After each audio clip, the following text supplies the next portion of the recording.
Welcome to Dr. Judy Morgan's Naturally Healthy Pets, where world-renowned author, speaker, and holistic veterinarian Dr. Judy Morgan answers your questions and offers healthy options for raising your pets in a more holistic manner.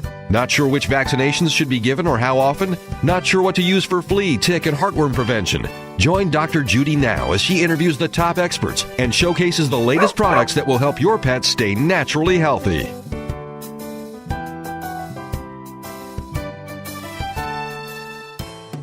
Hello and welcome. You're listening to Dr. Judy Morgan's Naturally Healthy Pets, and I'm your host, Dr. Judy. We're on DreamVision7Radio.com, and you can hear my show every Monday and Tuesday at 7 a.m. and 7 p.m. Eastern. All shows are archived after about 3 weeks. If there's something you want to listen to, you can go back through the page and find topics and guests that we've had on before.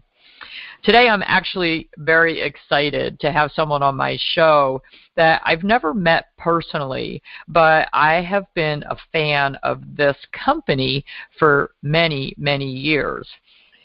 And that company is Hare Today. It used to be called Hare Today Gone Tomorrow. So years ago, when I first started doing a lot of food therapy work, I was trying to find novel proteins, and particularly proteins that were cooling.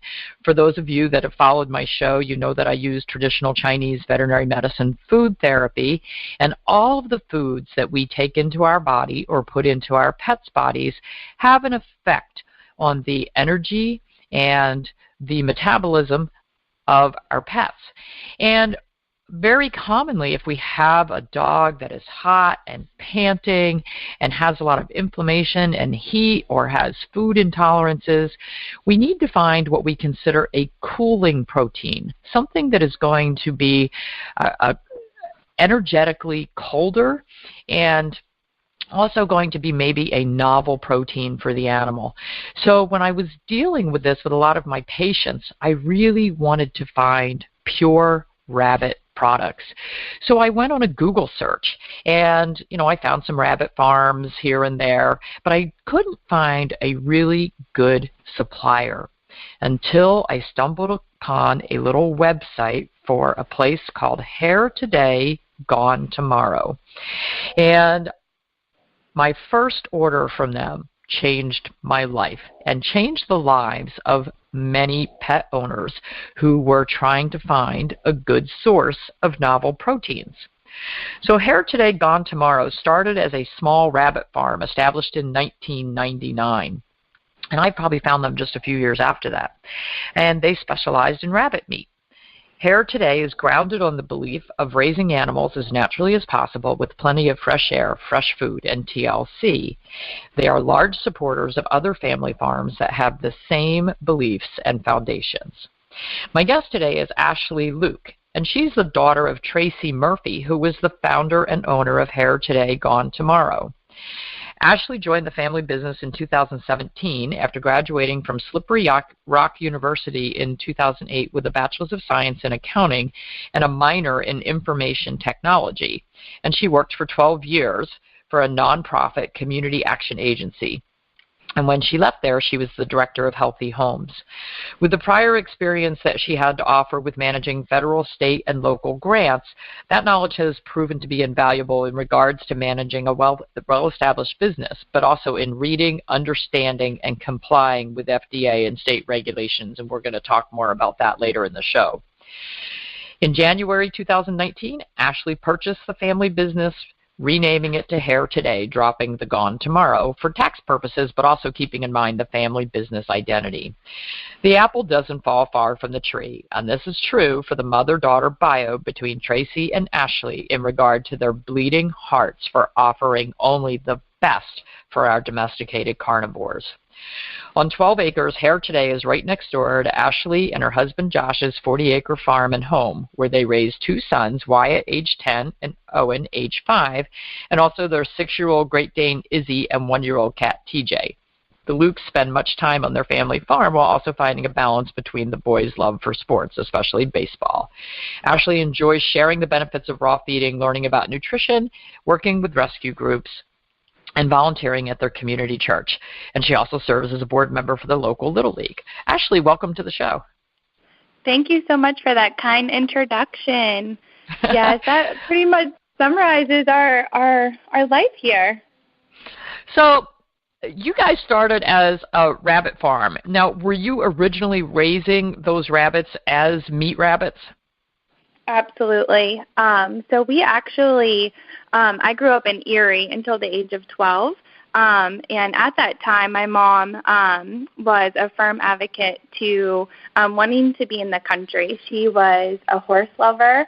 I know you have some prior experience into yeah, we do. as well. Yes. So she was just ready to get out of the big city and ready to move to the country. So after many hard years of managing different businesses, our dog actually got cancer, our boxer, and that led my mom into doing some extensive research, right? So after doing that, she was bound and determined to only give our animals the best, and that's when we started raising rabbits. So the rabbits were originally raised for dog food, not for human consumption? Absolutely. Because, there's a lot of rabbit farms that are, I know in our local markets around here we can find, whole rabbit, rabbit meat for human consumption as well. Although I think that most of my clients are going to those places and buying the rabbit for their dogs instead of for themselves. Right. Absolutely. So how did you guys branch out from just raising rabbits? And I'm assuming your mom started with raising the rabbits for feeding your own dogs. How did that then turn into a business to feed other people's dogs? Yeah, so great question.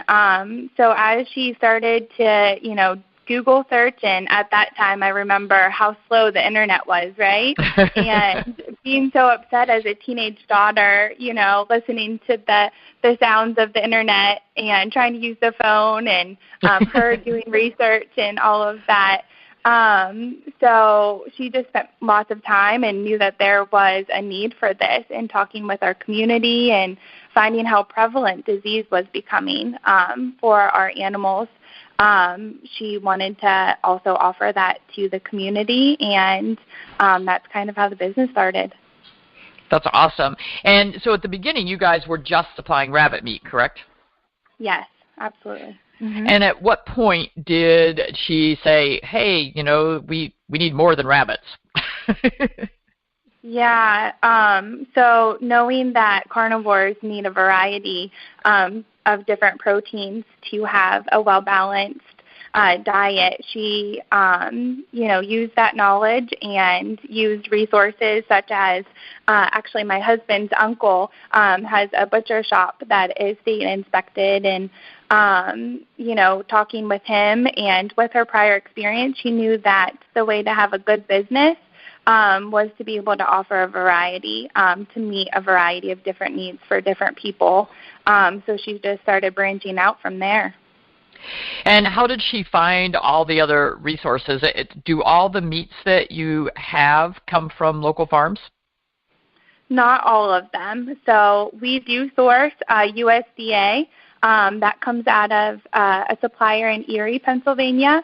And they are just wonderful in knowing exactly what we're looking for in terms of hormone and antibiotic free, and as naturally and humanely raised and handled. So with that growing relationship with our Erie supplier, they, like I said, know exactly what we're looking for. They share the information, and we do our best to link where exactly our products are coming from on our website. We know how important that is, and we value customer education and consumer education. So we link those on our website, as well as we support, like you mentioned in the bio, other local farms in our area. So it's very rural where we live. As you mentioned, we live on a 52-acre farm, including our shop. It's very much like that around us. And we're, like Answers, surrounded by Amish neighbors, which are very, very wonderful, very down to earth, and believe in raising animals as God intended them to be raised. So we support them as well, and make sure that those those livestock are all going through a state-inspected facility, and then, like I mentioned, using USDA suppliers as well. And is all of the meat that you supply U.S. sourced, or is any of it brought in from other countries? There are a few so venison in particular comes from Australia. Oh, really?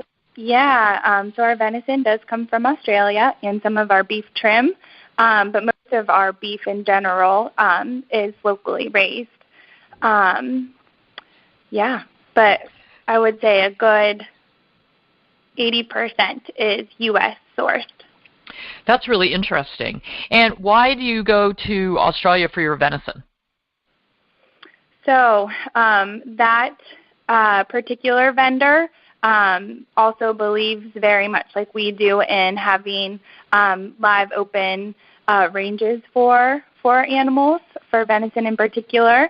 And so that's why we use those, as well as some of the chronic venison diseases that have been identified in the U.S. Has kept us, sourcing from there.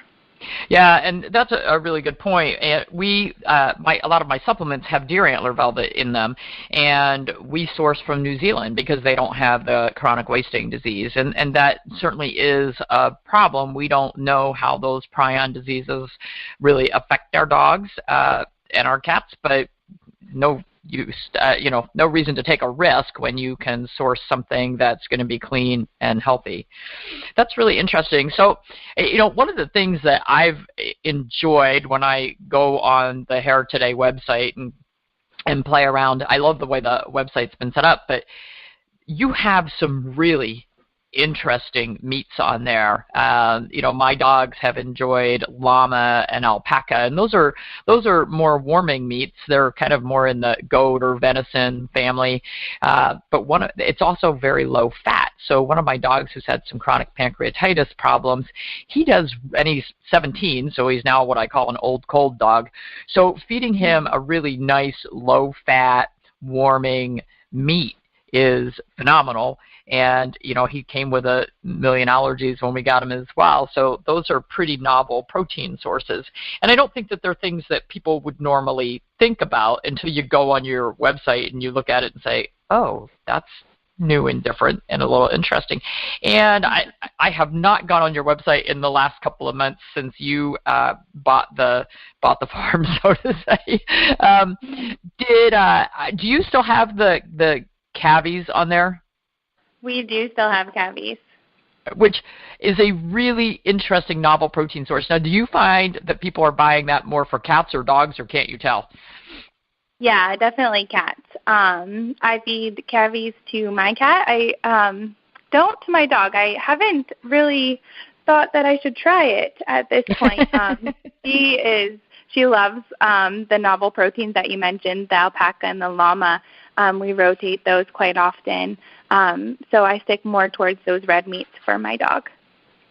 Yeah, it's pretty interesting. You also have things like ground duck feet and or ground chicken feet. I got. Right. I love the mixed organs. I mean, it's great. The pup loaf that we just did live on last weekend. We ground 60 pounds of meat and organs, and it was so great to just be able to pull out my little 1-pound bags of duck organs that I had gotten from you, and I had some beef organs. And it's, I don't have to go out and find all these individual things. It's just, hey, look, I've got a bag. It's got it all mixed up. This is wonderful. I can mix it in there, and I know I'm covering all the bases, which is pretty awesome. Thank you. Yeah, and just, offering that variety I think is so important because, our pet parents are faced with so many different challenges. I know that you see Dr. Morgan, and so offering that wide variety to meet those specific needs I think is so very important. And so that's what we really try to focus on, is making sure that that pet parent has exactly what they need for the optimal health of their animal. And then I also created the ratio calculator as well, knowing that the recommendation is the 80-10-10, 80% muscle meat, 10% bone, 10% organ, and of course every animal is a little bit different, so knowing your animal is